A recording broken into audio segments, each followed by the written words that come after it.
پاک صلی اللہ تعالی علیہ وسلم نے فرمایا، بے شک حکمت ذی مرتبہ کے مرتبے کو بڑھاتی اور غلام کو اتنی بلندی عطا کرتی ہے کہ وہ بادشاہوں کے مقام کو پا لیتا ہے۔ جو علم سے ہو متصف بلندیوں سے جا ملے، جو علم سے ہو متصف بلندیوں سے جا ملے، اٹھا قلم دوات چل دے راستائے علم میں، اٹھا قلم دوات چل دے راستائے علم میں۔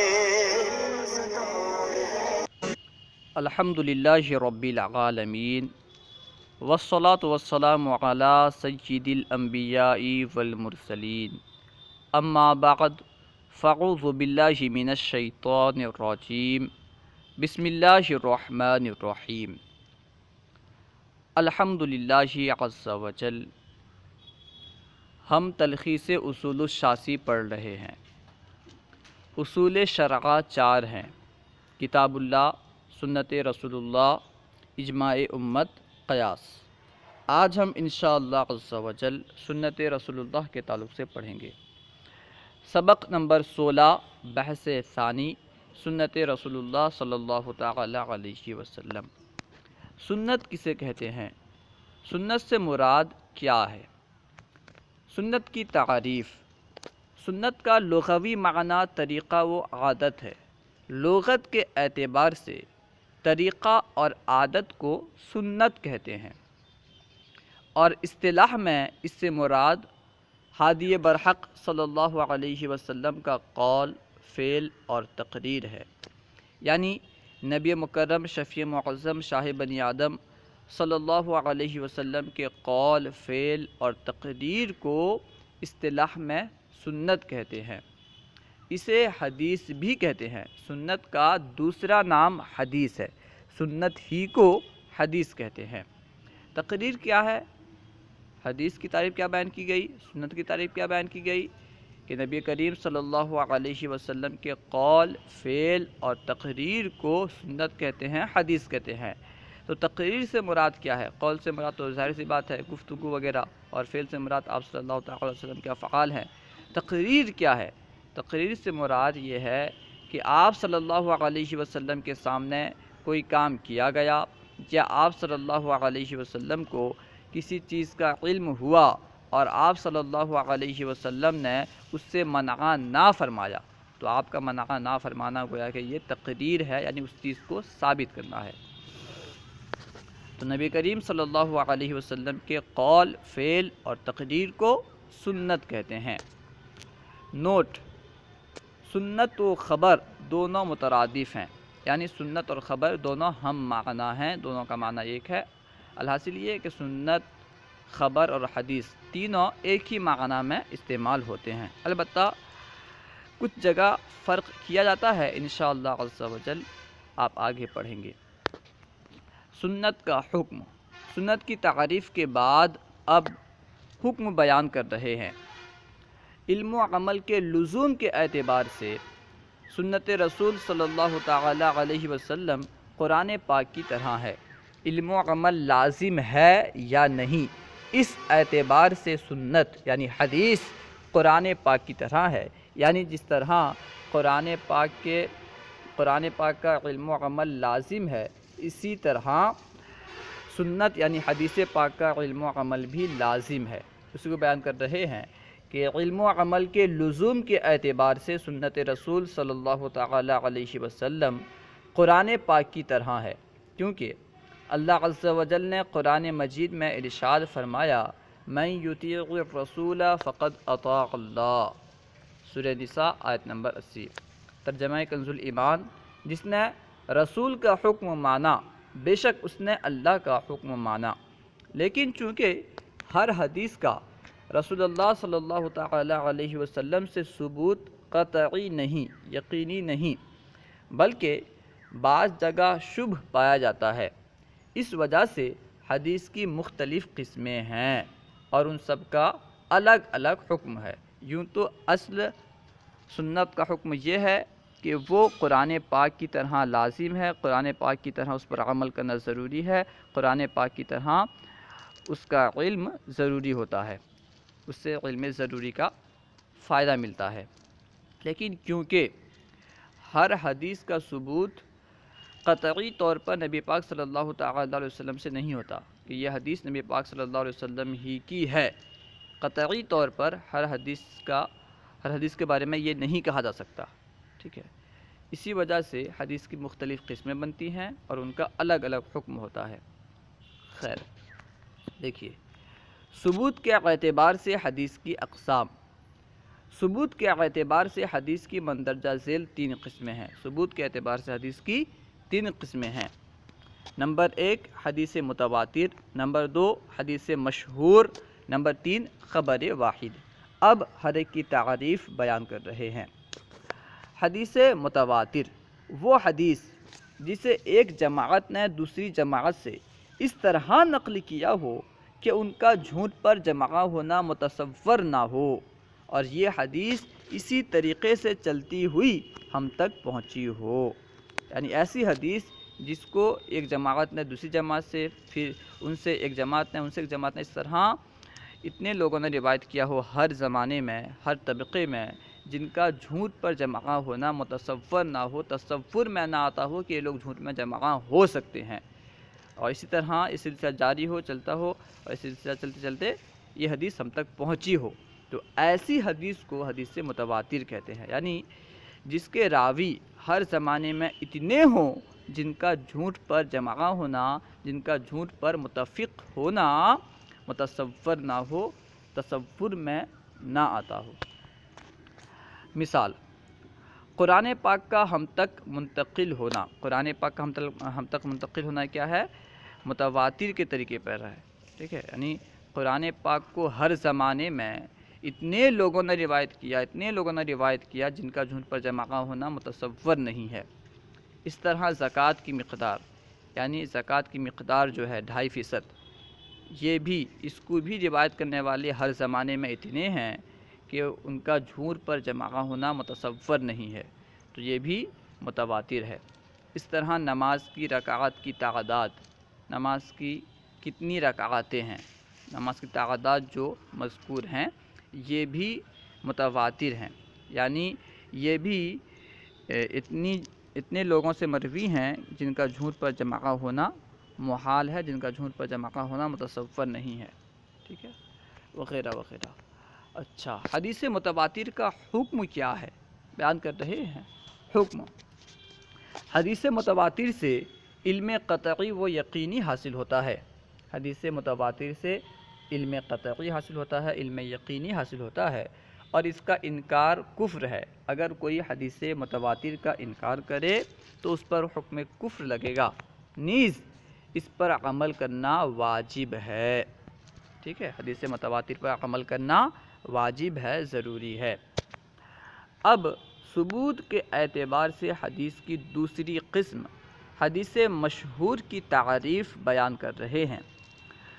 حدیث مشہور وہ حدیث جو عصر صحابہ علیہم الرضوان میں خبر واحد کی طرح ہو، یعنی حد تواتر تک نہ پہنچی ہو، خبر واحد کی طرح ہو، پھر دوسرے اور تیسرے عصر یعنی دور میں، عصر کا معنی دور بھی ہوتا ہے، ٹھیک ہے، تو یہاں دور کے معنی میں استعمال ہے۔ وہ حدیث جو عصر صحابہ علیہم الرضوان میں خبر واحد کی طرح ہو، پھر دوسرے تیسرے عصر یعنی دور میں مشہور ہو جائے اور امت مسلمہ اس کو قبول کر لے، یہاں تک کہ متواتر کی طرح ہم تک پہنچے۔ یعنی جو شروع کے دور میں، صحابہ کرام کے دور میں مشہور نہ ہو، خبر واحد کی طرح ہو، دوسرے اور تیسرے دور میں یہ حدیث مشہور ہو جائے اور امت مسلمہ اسے قبول بھی کر لے، اور اسی طرح یہ ہم تک پہنچے، تو ایسی حدیث کو حدیث مشہور کہتے۔ مثال، حدیث رجم اور موضوع پر مسح کرنے والی حدیث۔ حدیث رجم یعنی زانی کو جو رجم کیا جاتا ہے، پتھر کے ذریعے سے جو ہلاک کیا جاتا ہے، اگر کوئی شادی شدہ زنا کرے تو اس کے لیے حکم کیا ہے کہ اسے پتھر مار کر اسے مار دیا جائے گا، ٹھیک ہے، رجم کیا جائے گا۔ تو رجم والی جو حدیث ہے یہ حدیث مشہور ہے، کیونکہ یہ پہلے دور میں، صحابہ کرام کے دور میں خبر واحد کی طرح تھی اور بعد میں مشہور ہوئی ہے۔ اسی طرح موضوع پر مسح کرنے والی حدیث، یہ بھی صحابہ کرام کے دور میں خبر واحد کی طرح تھی اور بعد میں مشہور ہے، تو اسی وجہ سے یہ حدیث مشہور کہلاتی ہیں۔ حکم حدیث مشہور کا حکم کیا ہے؟ حدیث مشہور سے مطمئن کرنے والا علم حاصل ہوتا ہے، یعنی علم تمانیت حاصل ہوتا ہے، اس کو بیان کر رہے ہیں۔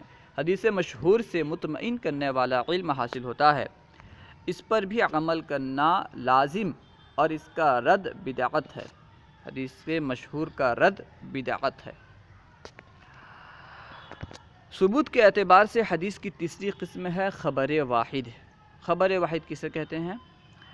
خبر واحد وہ حدیث جسے ایک راوی نے ایک راوی سے، یا ایک راوی نے ایک جماعت سے، یا ایک جماعت نے ایک راوی سے روایت کیا ہو۔ ایک راوی نے ایک راوی سے روایت کیا ہو وہ حدیث بھی خبر واحد۔ ایک راوی نے ایک جماعت سے روایت کیا ہو وہ بھی خبر واحد۔ ایک جماعت نے ایک راوی سے روایت کیا ہو وہ بھی خبر واحد۔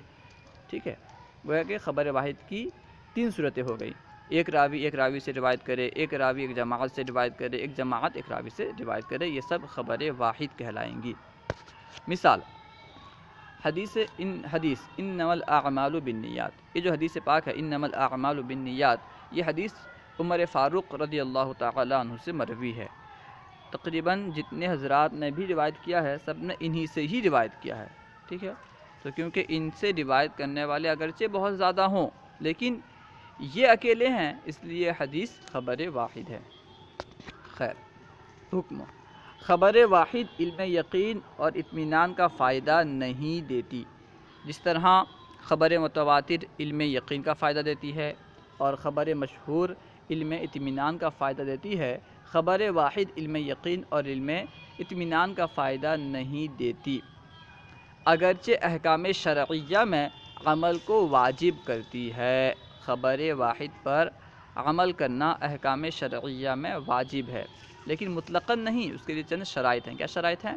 بشرط یہ کہ اس کا راوی مسلمان عادل اور حفظ و عقل میں صحیح ہو اور اس کی سند بھی ہم تک متصل ہو، یعنی یوں کہیں کہ حدیث صحیح ہو۔ صحیح ہونے کے لیے جو شرائط ہیں وہ تمام شرائط پائی جائیں۔ محدثین کی اصطلاح میں جس حدیث کو صحیح کہتے، اگر خبر واحد صحیح ہے تو احکام میں اس پر عمل کریں گے، احکام میں اس پر عمل کرنا واجب ہوگا۔ خبر واحد پر عمل کی شرائط، یعنی خبر واحد پر کب عمل کریں گے۔ روات کے احوال، روات راوی کی جمع ہے، ٹھیک ہے، روات سے مراد راوی۔ روات کے احوال مختلف ہونے کی وجہ سے خبر واحد پر عمل کے مندرجہ ذیل تین شرائط ہیں۔ راویوں کے احوال کیونکہ مختلف ہوتے ہیں اس لیے خبر واحد پر عمل کرنے کی تین شرائط ہیں۔ نمبر 1، خبر واحد قرآن پاک کے خلاف نہ ہو۔ ٹھیک ہے، خبر واحد جو ہے یہ قرآن پاک کے خلاف نہ ہو، اگر قرآن پاک کے خلاف ہوگی تو اس پر عمل نہیں کریں گے۔ نمبر 2، حدیث مشہور کے خلاف نہ ہو، خبر واحد حدیث مشہور کے خلاف نہ ہو، اگر حدیث مشہور کے خلاف ہوگی تو بھی اس پر عمل نہیں کریں گے۔ نمبر 3، زاہد کے خلاف نہ ہو، اگر خبر واحد زاہد کے خلاف ہو تب بھی اس پر عمل نہیں کریں گے، یعنی خبر واحد پر عمل کرنے کے لیے ضروری ہے کہ وہ قرآن پاک کے خلاف نہ ہو، حدیث مشہور کے خلاف نہ ہو اور زاہد کے خلاف بھی نہ ہو۔ ان شرائط کا مقصود، یہ شرائط کیوں رکھی گئیں؟ سرکار صلی اللہ تعالی علیہ وسلم نے ارشاد فرمایا، جس کا مفہوم کچھ یوں ہے، میرے بعد تم پر احادیث کی کثرت ہو جائے گی، لہٰذا جب تمہیں میرے حوالے سے کوئی حدیث پہنچے تو تم اس کو کتاب اللہ پر پیش کرو، اگر وہ حدیث کتاب اللہ کے موافق ہو تو قبول کر لو اور اگر مخالف ہو تو رد کر دو۔ نبی کریم صلی اللہ تعالی علیہ وسلم نے فرمایا، جس کا خلاصہ یہ ہے کہ میرے بعد تم پر احادیث کی کثرت ہو جائے گی، تم لوگوں پر بہت ساری احادیث پیش کی جائیں گی، تو تم کیا کرو، ان احادیث کو قرآن پر یعنی کتاب اللہ پر پیش کرو، اگر وہ حدیث کتاب اللہ کے موافق ہو تو اسے قبول کر لو، اسے لے لو، اور اگر کتاب اللہ کے موافق ہو تو اسے چھوڑ دو، اسے ترک کر دو۔ اس قبول و رد کی تحقیق وہی ہے جسے حضرت علی بن ابی طالب رضی اللہ تعالی عنہ نے روایت کیا، حضرت علی رضی اللہ تعالیٰ عنہ سے روایت کیا گیا ہے۔ فرماتے ہیں کہ روات 3 قسم کے ہیں۔ مولا علی مشکل کشا کرم اللہ تعالی وجہ الکریم فرماتے ہیں کہ روات یعنی راوی 3 قسم کے ہیں، سو بیان کر رہے ہیں کہ فرماتے ہیں کہ روات 3 قسم کے تھے۔ پہلی قسم، روات کی پہلی قسم ہے وہ مومن و مخلص حضرات جنہوں نے نبی کریم صلی اللہ تعالی علیہ وسلم کی صحبت بابرکت حاصل کی اور آپ علیہ الصلاۃ والسلام کے کلام کے معنی و مفہوم کو سمجھا اور اسے من و عن لوگوں تک پہنچا دیا، یعنی جس طرح آپ صلی اللہ تعالی علیہ وسلم سے سنا تھا اسی طرح انہی الفاظ کے ساتھ لوگوں تک پہنچا دیا۔ پہلی قسم روات کی کیا ہے؟ راویوں کی پہلی قسم وہ تھی کہ وہ مومن و مخلص حضرات جنہوں نے نبی کریم صلی اللہ تعالی علیہ وسلم کی صحبت بابرکت حاصل کی اور آپ علیہ الصلاۃ والسلام کے کلام کے معنی و مفہوم کو سمجھا، آپ کے کلام کے معنی اور مفہوم سب کو سمجھا اور من و عن اسے لوگوں تک پہنچا دیا۔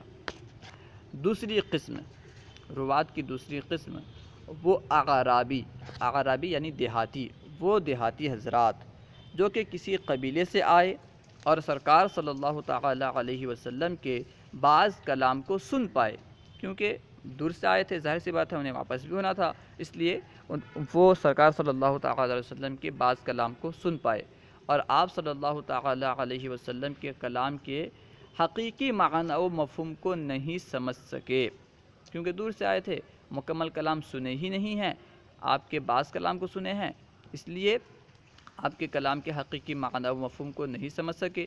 چنانچہ جب قبیلے کی طرف واپس لوٹے تو وہاں حدیث کا صحیح مفہوم بیان کرنے سے قاصر رہے، یعنی بیان نہ کر سکے اور یہ گمان کیا کہ ہم حدیث بیان کر رہے ہیں، کیونکہ انہوں نے تو مکمل کلام سنا نہیں تھا، بعض کلام سنا تھا اور وہ اسی کو بیان کر رہے تھے اور یہ سمجھ رہے تھے کہ ہم حدیث بیان کر رہے ہیں۔ تیسری قسم، روات کی تیسری قسم ہے وہ منافق لوگ کہ جن کا نفاق ظاہر نہ تھا، یعنی تھے تو وہ منافق لیکن ان کا نفاق ظاہر نہ تھا، انہوں نے آپ صلی اللہ تعالی علیہ وسلم سے سنے بغیر من گھڑت احادیث روایت کی، یعنی وہ احادیث جو آپ صلی اللہ تعالی علیہ وسلم سے مروی نہیں ہیں، آپ صلی اللہ تعالی علیہ وسلم نے فرمایا ہی نہیں ہے، ایسی من گھڑت احادیث آپ صلی اللہ تعالی علیہ وسلم سے روایت کی، اور جب لوگوں نے ان سے اس قسم کی احادیث سنی تو انہیں مومن گمان کرتے ہوئے آگے بیان کر دیں۔ لوگوں نے جب ان سے وہ احادیث سنی تو لوگوں نے یہ سمجھا کہ یہ مومن ہے، اس وجہ سے ان احادیث کو یعنی من گھڑت احادیث کو آگے بیان کر دیں۔ اس طرح لوگوں میں یہ من گھڑت احادیث بطور فرامین رسول مشہور ہو گئیں۔ انہی مفاسد کی وجہ سے خبر واحد کو کتاب اللہ اور حدیث مشہور پر پیش کیا جانا لازمی قرار پایا۔ انہی وجہ سے، کیونکہ بعض حضرات ایسے بھی تھے، یعنی بعض منافق ایسے تھے جو حدیثیں گڑھ کر نبی کریم صلی اللہ تعالی علیہ وسلم کی طرف منسوب کر دیتے تھے، اسی وجہ سے حدیث کو کتاب اللہ اور حدیث مشہور پر پیش کرنا لازمی قرار پایا کہ حدیث کتاب اللہ پر ہم پیش کریں گے، حدیث مشہور پر پیش کریں گے، اگر اس کے موافق ہو تو حدیث کو قبول کریں گے، خبر واحد کو قبول کریں گے، ورنہ قبول نہیں کریں گے۔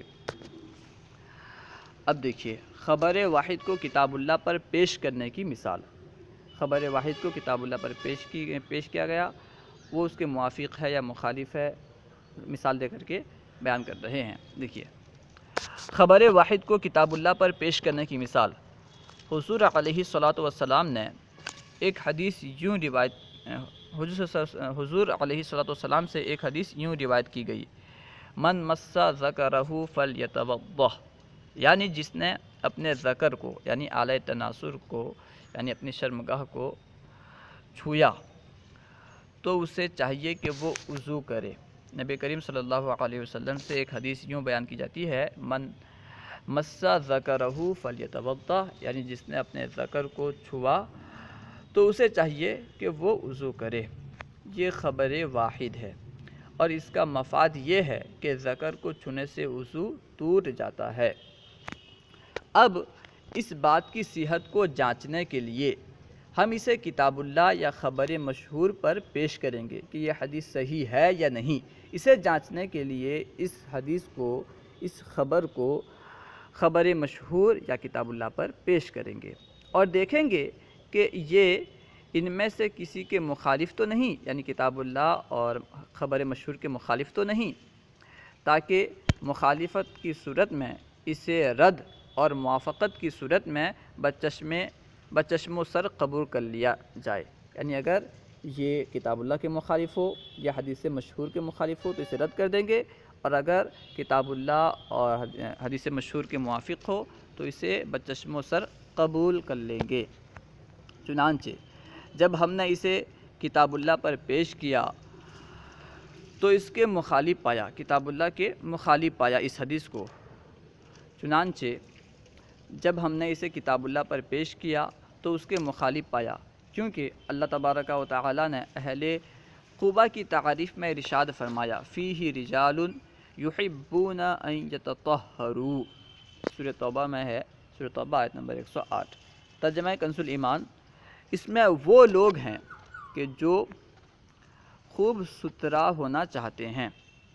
اہل قبا کے بارے میں فرمایا کہ اس میں وہ لوگ ہیں جو خوب ستھرا ہونا چاہتے ہیں، چونکہ یہ حضرات پتھروں سے استنجا کرنے کے بعد پانی سے دھوتے تھے، یعنی پتھروں سے استنجا کرنے کے بعد اپنی شرمگاہ کو پانی سے دھو لیتے تھے۔ بس اگر مس ذکر حدث ہوتا، جیسا کہ خبر واحد میں مذکور ہے، جیسے خبر واحد میں کہا گیا کہ جس نے اپنے ذکر کو چھوا اسے چاہیے کہ وہ وضو کر لے۔ اگر مس ذکر یعنی یہ ذکر کو چھونا حدث ہوتا، وضو کو توڑ دیتا، تو یہ طہارت کے بجائے تنجیس ہوتا، یعنی ان کا پہلے ذکر کو پتھر سے صاف کرنا پھر پانی سے دھونا، یہ طہارت نہیں ہوتا بلکہ تنجیس ہوتا۔ ظاہر سی بات ہے، پانی سے دھوئیں گے تو اس میں تو ہاتھ کا استعمال ہوگا ہی، بغیر ہاتھ کے استعمال کے تو نہیں دھو سکتے، ٹھیک ہے نا۔ خصوص بیان کر رہے ہیں کہ اگر مس ذکر حدث ہوتا، جیسا کہ خبر واحد میں مذکور ہے، تو یہ طہارت کے بجائے تنجیس ہوتا، حالانکہ آیت سے اس کا خلاف مستفاد ہوتا ہے، یعنی اس کا خلاف معلوم ہوتا ہے۔ لہٰذا خبر واحد کو کتاب اللہ کے مخالف ہونے کی وجہ سے ترک کر دیا جائے گا، یعنی اس پر عمل نہیں کریں گے اور کتاب اللہ پر عمل کیا جائے گا۔ اور اب ہم یہ حکم دیں گے کہ مس ذکر سے وضو نہیں ٹوٹتا۔ خبر واحد کو خبر مشہور پر پیش کرنے کی مثال، حضور علیہ الصلاۃ والسلام سے ایک حدیث یوں روایت کی گئی، القضاء بشاہد و یمین، یعنی مدعی کو اگر اپنے حق میں 2 گواہ نہ ملیں تو وہ اپنے دعوے کے ثبوت میں ایک گواہ پیش کر سکتا ہے اور دوسرے گواہ کے بدلے قسم کھا لے تو قاضی کے یہاں یہ گواہی معتبر ہوگی۔ ایک حدیث اس طرح بیان کی جاتی ہے کہ جو مدعی ہے، جو دعویٰ کرنے والا ہے، اگر اس کے پاس 2 گواہ نہ ہوں تو وہ یوں کر سکتا ہے کہ ایک گواہ پیش کرے اور دوسرے گواہ کے بدلے قسم کھا لے تو قاضی اس کی گواہی کو قبول کر لے گا۔ لیکن جب ہم نے اس خبر واحد کو خبر مشہور پر پیش کیا تو اسے خبر مشہور کے مخالف پایا، کیونکہ خبر مشہور میں ہے البینۃ علی المدعی والیمین علی من انکر، یعنی گواہی مدعی پر ہے اور قسم منکر پر ہے۔ گواہی اس پر ہے جو دعویٰ کرنے والا ہے اور قسم اس پر ہے جو انکار کرنے والا ہے، قسم منکر پر ہے۔ جبکہ مذکورہ خبر واحد میں گواہی و قسم دونوں کے مدعی پر ہونے کا ذکر ہے، جو حدیث پاک ابھی اوپر بیان کی گئی، نبی پاک سے روایت کی گئی کہ القضاء بشاہد و یمین۔ اس خبر واحد میں گواہی اور قسم دونوں مدعی کے لیے ذکر کیا گیا ہے، اس کو بیان کر رہے ہیں۔ جبکہ مذکورہ خبر واحد میں گواہی و قسم دونوں کے مدعی پر ہونے کا ذکر ہے، لہٰذا خبر واحد کو خبر مشہور کے مخالف ہونے کی وجہ سے ترک کیا جائے گا اور خبر مشہور پر عمل کیا جائے گا، یعنی خبر مشہور میں جو حکم ہے اسی پر عمل کیا جائے گا۔ خبر مشہور میں کیا ہے؟ البینۃ علی المدعی والیمین علی من انکر، یعنی گواہی جو ہے یہ مدعی پر ہے اور قسم کھانا، قسم یہ انکار کرنے والے پر ہے۔ خبر واحد کے ظاہر کے مخالف ہونے کی صورت۔ خبر واحد کے ظاہر کے مخالف ہونے کی ایک صورت یہ ہے کہ صحابہ کرام اور تابعین عظام کے زمانے مبارکہ میں وہ معاملات جن میں عموم بلوا تھا، یعنی جن معاملات میں عوام و خواص سب مبتلا تھے۔ عموم بلوا سے یہی مراد ہے کہ عوام و خواص سب مبتلا ہوں۔ خبر واحد کے ظاہر کے مخالف ہونے کی ایک صورت یہ ہے کہ صحابہ کرام اور تابعین عظام کے زمانے مبارکہ میں وہ معاملات جن میں عموم بلوا تھا، ان میں خبر واحد کی عدم شہرت، یعنی خبر واحد کا مشہور نہ ہونا، اور صحابہ و تابعین کا اس کے خلاف عمل اس بات کی علامت ہے کہ یہ حدیث ظاہر کے خلاف ہے، کیونکہ صحابہ کرام اور تابعین عظام پر اس بات کی تہمت نہیں لگائی جا سکتی کہ معاذ اللہ انہوں نے سنت کی پیروی میں تقصیر سے کام لیا۔ ٹھیک ہے، جب اس معاملے میں عموم بلوا تھا، عوام و خواص سے مبتلا تھے اور اس بارے میں حدیث مشہور نہیں ہے، تو ہم یہی کہیں گے کہ یہ حدیث ظاہر کے خلاف ہے۔ ٹھیک ہے، تو ہم یوں نہیں کہہ سکتے کہ صحابہ کرام اور تابعین عظام جو ہیں یہ سنت پر عمل کرنے سے سستی کر رہے تھے، نعوذ باللہ ان پر یہ تہمت نہیں لگائی جا سکتی۔ اس کو بیان کر رہے ہیں کیونکہ صحابہ کرام اور تابعین عظام پر اس بات کی تہمت نہیں لگائی جا سکتی کہ معاذ اللہ انہوں نے سنت کی پیروی میں تقصیر سے کام لیا، اس لیے کہ اس زمانے میں خبر واحد کی عدم شہرت کہ جس زمانے میں سنت کی شدید حاجت اور عموم بلوا تھا، اس حدیث کے عدم صحت کی علامت ہے۔ یعنی ایسے زمانے میں حدیث کا مشہور نہ ہونا، جس زمانے میں حدیث کی سنت کی شدید حاجت تھی اور عموم بلوا تھا، اس حدیث کے صحیح نہ ہونے کی علامت ہے۔ علم و اجتہاد کے اعتبار سے راوی کی اقسام۔ علم و اجتہاد کے اعتبار سے راوی کی کتنی اور کون کون سی قسمیں ہیں بیان کر رہے ہیں۔ اس اعتبار سے راوی کی مندرجہ ذیل دو قسمیں ہیں۔ علم و اجتہاد کے اعتبار سے راوی کی دو قسمیں ہیں۔ قسم اول وہ روات جو علم و اجتہاد میں معروف ہوں، علم و اجتہاد میں مشہور ہوں، جیسے خلفائے راشدین، عبداللہ بن مسعود، عبداللہ بن عباس، عبداللہ بن عمر، زید بن ثابت و معاذ بن جبل وغیرہ رضوان اللہ تعالی علیہم اجمعین۔ یہ وہ صحابہ کرام ہیں جو علم و اجتہاد میں معروف ہیں، مشہور ہیں۔ اس کا حکم جب ان حضرات کی روایت صحیح ثابت ہو جائے، یعنی جب ان کی خبر واحد صحیح ثابت ہو جائے تو قیاس کے مقابلے میں اس پر عمل کرنا اولا ہے۔ یعنی قیاس کا تقاضا کچھ اور ہو اور ان سے جو حدیث روایت ہو اگر وہ صحیح ہو اور اس کا تقاضا کچھ اور ہو تو ہم ان سے مروی روایت پر عمل کریں گے، یعنی ان سے مروی جو روایت ہے اس پر عمل کرنا اولا ہے۔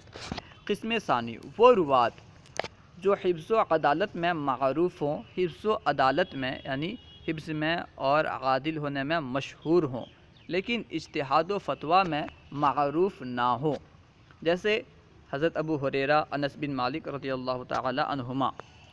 اس کا حکم جب اس قسم کے راویوں سے روایت کی صحت ثابت ہو جائے، یعنی ایسے راوی جو علم و اجتہاد میں مشہور نہ ہوں، علم و اجتہاد میں معروف نہ ہوں بلکہ حفظ و عدالت میں معروف ہوں، جب ان سے کوئی حدیث کی صحت ثابت ہو جائے تو پھر دیکھیں گے کہ وہ روایت قیاس کے موافق ہے یا مخالف۔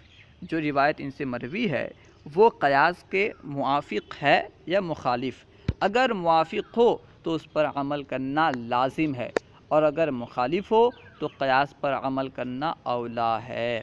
یعنی اگر ان کی جو روایت ہے یہ قیاس کے مخالف ہو تو قیاس پر عمل کریں گے، ان کی روایت پر عمل نہیں کریں گے۔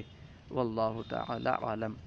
اگر کوئی بات آپ کو سمجھ میں نہ آئی ہو یا درسیات کے متعلق کوئی سوال کرنا چاہتے ہوں تو کمنٹ باکس میں سوال کریں، انشاءاللہ عز و جل ممکنہ صورت میں جواب دیا جائے گا۔ السلام علیکم ورحمۃ اللہ وبرکاتہ۔